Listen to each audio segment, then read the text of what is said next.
Hi there, Kim Coach Powers here, and today we're going to be covering section 7.2, which is the section on balancing chemical equations. So you're going to get to learn to do one of the most fun parts of chemistry, I think.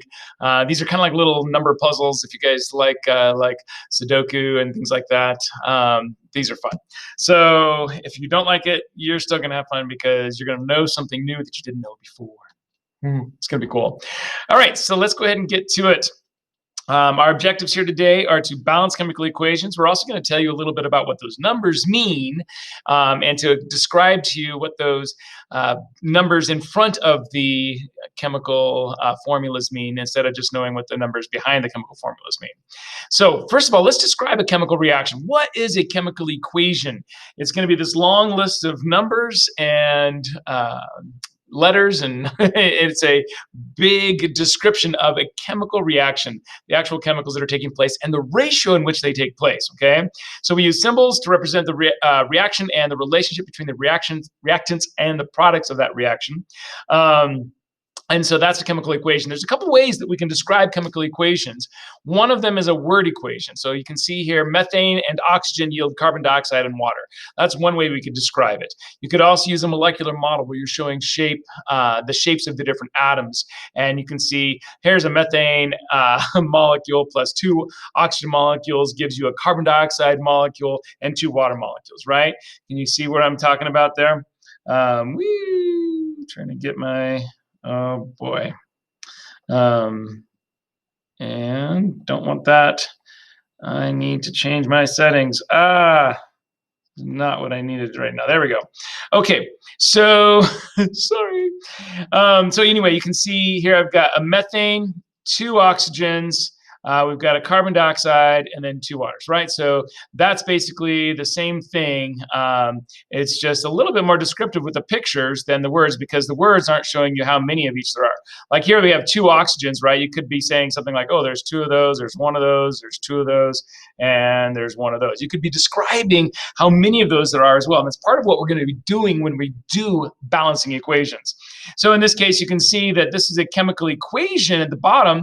So we've gone from word to shapes of molecules to the actual formulas. And so in a formula, that's where we actually call this thing a chemical equation. You can see here we have the 2, and so we're showing how many there are, right?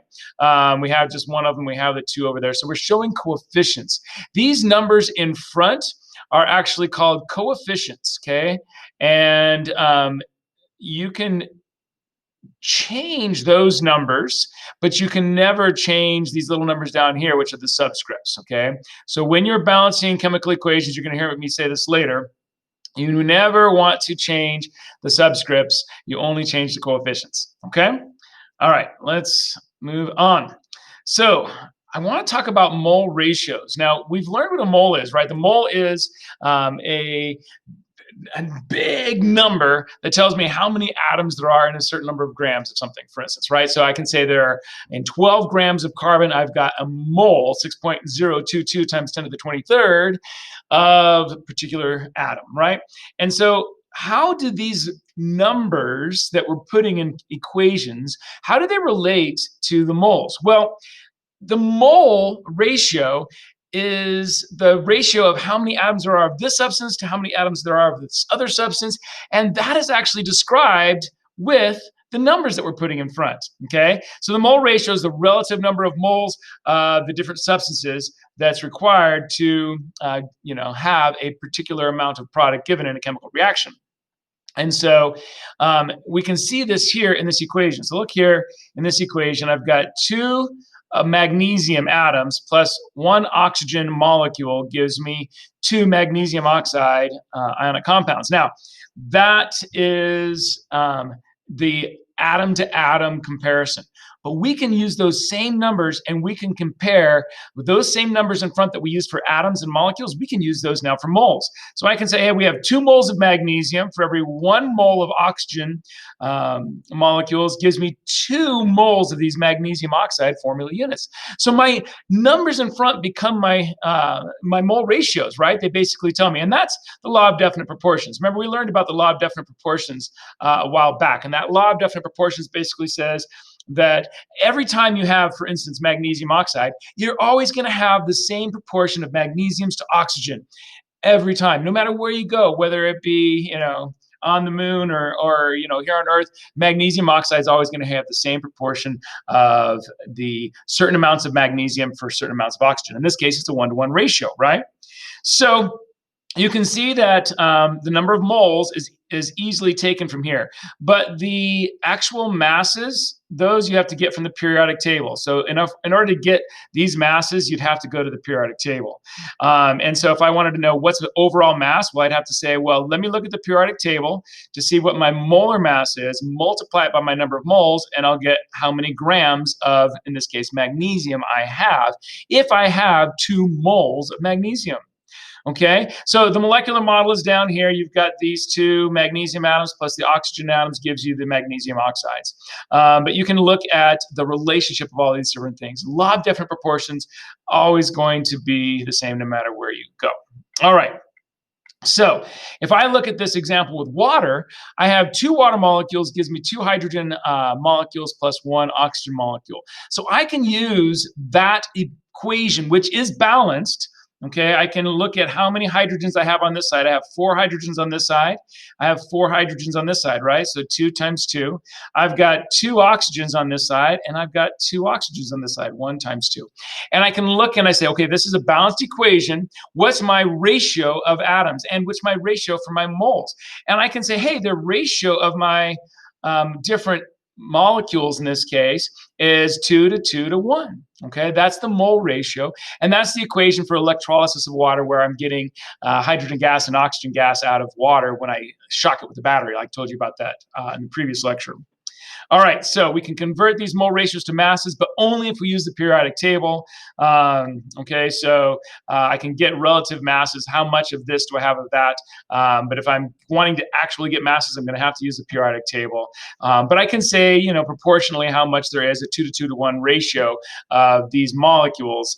And so that kind of gives me an idea. All right, so you should be able to do a little pause and practice here. I want you to be able to list the number of atoms of each of these elements in the compounds below. So pause it, and we're back. Let's look and see what you did. Here we should have said, okay, calcium is 1, carbon is 1, and oxygen is 3. Here you should have said strontium is 1, oxygen is 2, and hydrogen is 2. Remember that 2 applies to everything inside the parentheses. On this one, I would have had aluminum is 2, sulfur is 3, oxygen is 12. What? Yeah, because 3 on the outside of the parentheses times the 4 oxygens I have inside is going to be 12, okay? So the subscript on the outside of the parentheses is applying to the things that are inside the parentheses as well. Okay. All right. Chemical equation. Here's another example. This is making hydrochloric acid. I have hydrogen gas plus chlorine gas gives me a hydrochloric gas, hydrogen chloride gas. That's an example of a chemical equation. But if I want to balance this, I'm going to have to change only my coefficients. I can only change big numbers in front. Okay, never change a little subscript. So you'll be like, oh yeah, I could do that. Let me see, I'll just do H2CO2. I've got it balanced. No, you can't do that. Don't do that. Why? Because you can never change the subscripts. Don't do it. Okay, this is a compound that actually exists in nature, right? And I can't just say, oh, I'm going to change the compound. Now it's called H2Cl2. It used to be HCl, but I'm God and I can change it. No, you can't do that. So you can only do HCl. Okay, you have to keep it the way it is in nature. The reason I know it's HCl, we learned about this before, is because I know that the chlorine has a -1 charge, the hydrogen has a +1 charge. These two balance out. And you're always supposed to do lowest whole number ratios when you're doing ionic compounds. And in this case, it's just a single HCl. Okay, so how do I get this thing balanced if I want to change only the coefficients, right? Well, I just have to stick a number 2 right in front. Boom, the whole thing's balanced, okay? Not hard. We always want to use the lowest ratio of coefficients though. So if I had done something, let's say I'd been balancing it and for some reason I got a little confused and I was like, oh, I'm going to erase that little number 2 there. If I were to have said, oh, this is 2 and this is 2 and this is 4.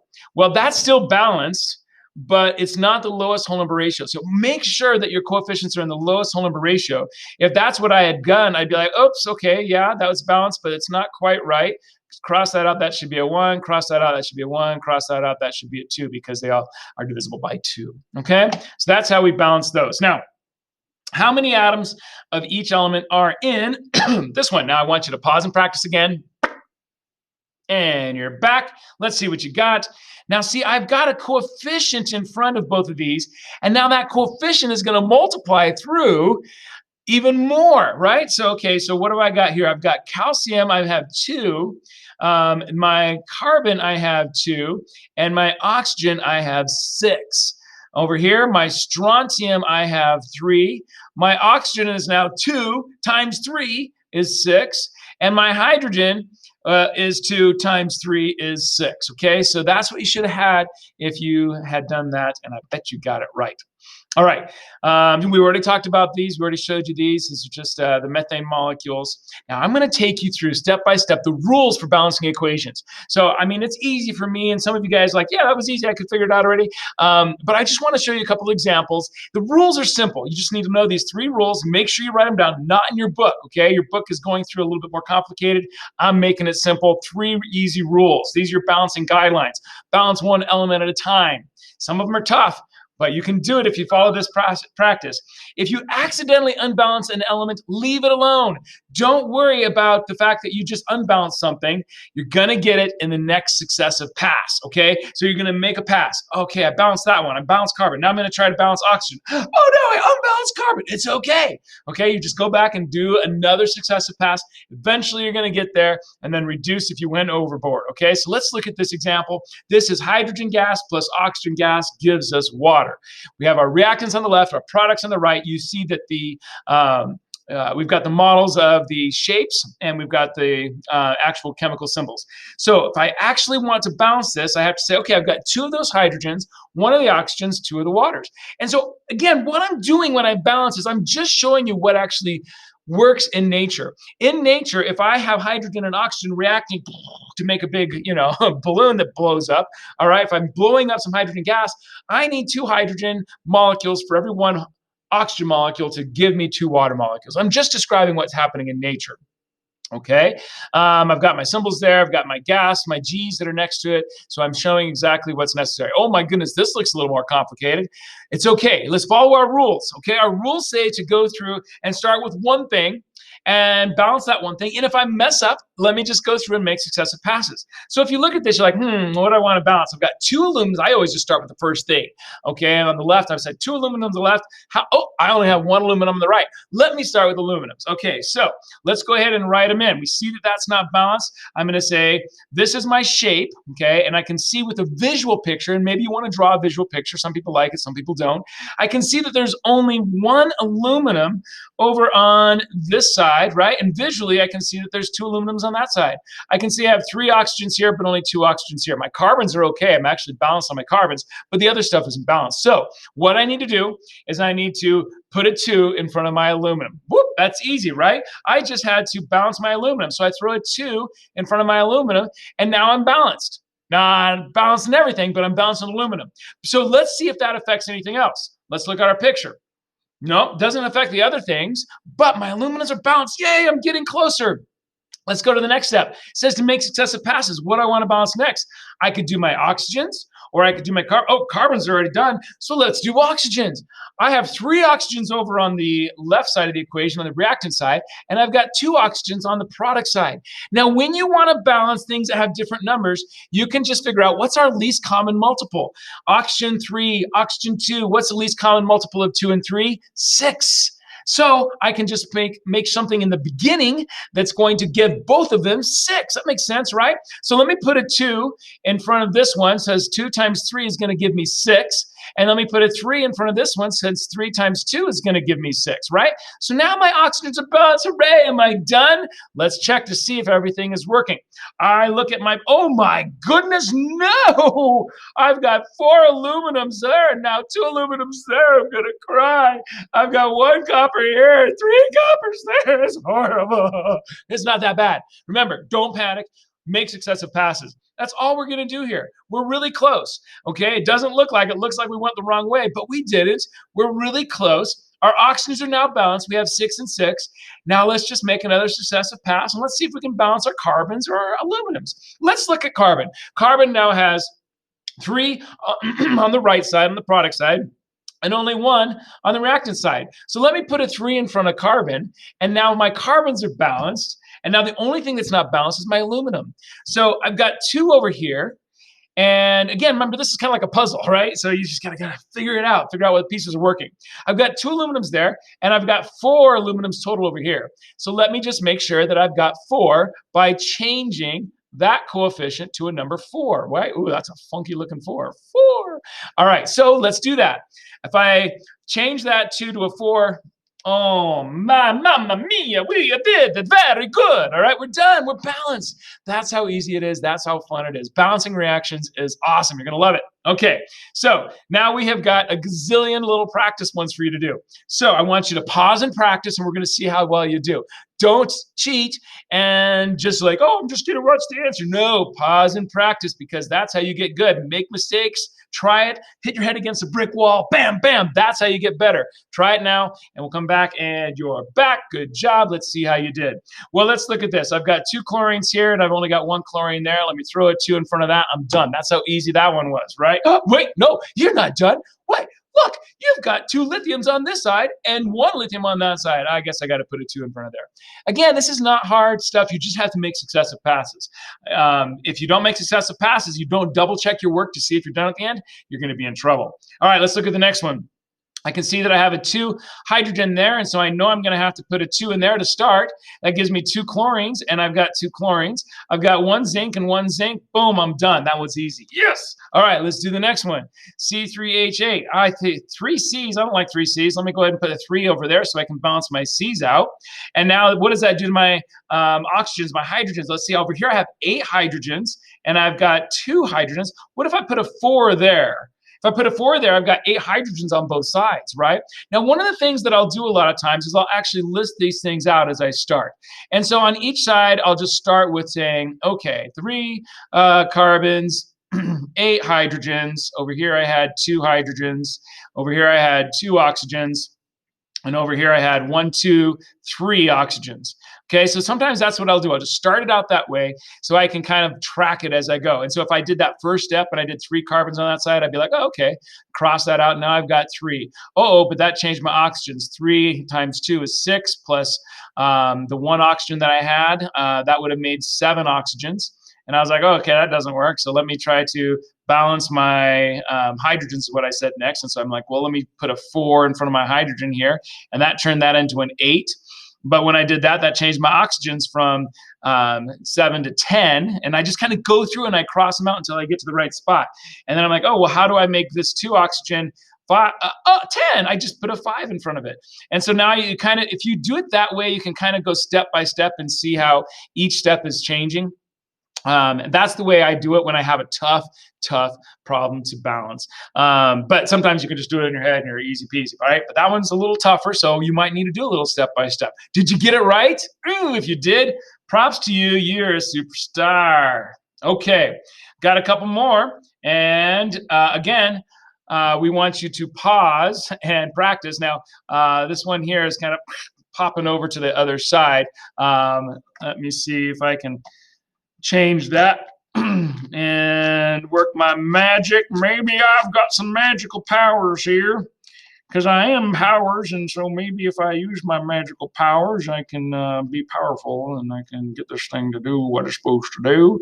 Boo! Oh, look at that. It's so pretty. That's better. Okay, so now it's all on one side. Okay, now you can pause it and practice. Do it. Don't cheat. Come back in a second. And you're back. Let's see what we did. Let's see. We figured it out. Over here, I had 2 coppers on both sides. That was good. A sulfur and a sulfur on both sides. I'm good. I've got 2 oxygens. And on this side, I've got 3 oxygens. Okay, so I've got to balance my oxygens. And you can try to do something like least common multiple. Well, maybe I can come up with 6. But, you know, on this side, I've got 2. What if I did this? What if I put 2 oxygens here, and that's 2 oxygens. So now my oxygens on this side is equal to 4. And if I put a 2 there, now my oxygens is going to be equal to 4. So now my oxygens are okay.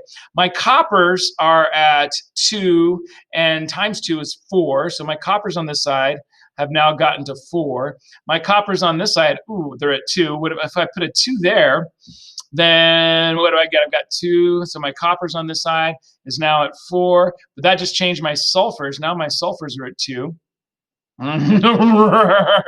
Okay, so now I'm at oxygens are at 4, sulfur's 2, copper. Okay, and on this side, I'm okay with my copper and my oxygen, but my sulfur's not. My sulfur on this side was a 1, and now I've got to get it to a 2. So I'm going to have to put a 2 in front of this one. Okay, so I've got 2. Oh, that changed my oxygen. Okay, so let me change my oxygen. I've got 4 plus 2. I've got 6 oxygen on this side. How can I get 2, 4, and 6, right? 2 sulfurs, 4 coppers, 6 oxygen. 2 sulfurs, 4 coppers. Uh-oh, I've got 4 oxygen. What can I change this to make it? Oh, look at that. Are you seeing it? Do you see it? You were frustrated. You were trying to figure it out, but all you had to do was do 1 extra successive pass, 1 pass at a time. And if I put a 3 in front of that, then all of a sudden I'm at 6 for my oxygens. And so now I'm balanced. Isn't that beautiful? Oxygen's a lot of times, just as a clue, oxygen, when you have by itself, is a lot of time one of the things you want to balance last. So you saw me throw in, and I started doing my oxygen early, and I kind of had to in that case because everything else was balanced, but that unbalanced everything else. And ultimately, that last little O2 on the end is oftentimes where you're going to go to finalize it, to finish it off. Let's see how we did on this next one. Did this next one scary? Was it like crazy? Like, forget it, I can't try it, Powers. You are crazy to ask me to do that. All right, aluminum is 2 on that side. Aluminum is 1 on this side. Sulfur is 3 on this side. And on this side, sulfur is 1, okay? Oxygen, oh my goodness, I've got 12 here plus 1 there. Woo-hoo-hoo-hoo. Okay, wait a second. I'm going to do something that's going to make this a lot better. And I want you to remember this. Anytime you have polyatomic ions, I want you to remember this trick because this is just going to get all crazy on me if I keep doing that. Okay? It will get crazy on me. All right, so I'm okay with my aluminums. I'll go back to that little aluminum in there. Aluminum is 1 on this side. But if you have, woo, that was not what I meant to do. Pew, get some crazy little lines that are happening there. That does not look like an equal sign. All right, so I've got aluminum done. Now let me look at sulfate. I'm going to keep the SO4. The things that are in parentheses, I'm going to go ahead and keep them together. You can do that as long as they're together on both sides. So you can see I've got the SO4 on this side, and I've got an SO4 on this side, right? So let me just keep those together because that's going to make this so much easier to balance, okay, than trying to do everything else. Okay, and then on this side, you'll notice that I've got a hydroxide, and on this side, I've got a hydroxide. So I'm going to keep those together too. These are called polyatomic ions. And if you keep these little polyatomic ions together, it makes it so much easier. I like to say that the things in parentheses are kind of like little orphan siblings. Don't separate the orphans. Keep them together in the next family where they have to go, right? Let's not separate the orphans. Don't get those poor kids separated. It's going to be sad. Keep them together. All right, so that's what we've done here. Then the other one we have to do is potassium. Potassium is going to be 1 on this side, and potassium is 2 on this side. So now this becomes a lot easier. I can see my 3 sulfates and 1 sulfate, so I'm going to be like, hey, dude, I'm going to put a 3 there, and it's going to change my sulfates to 3. Also changes my potassiums to a 6.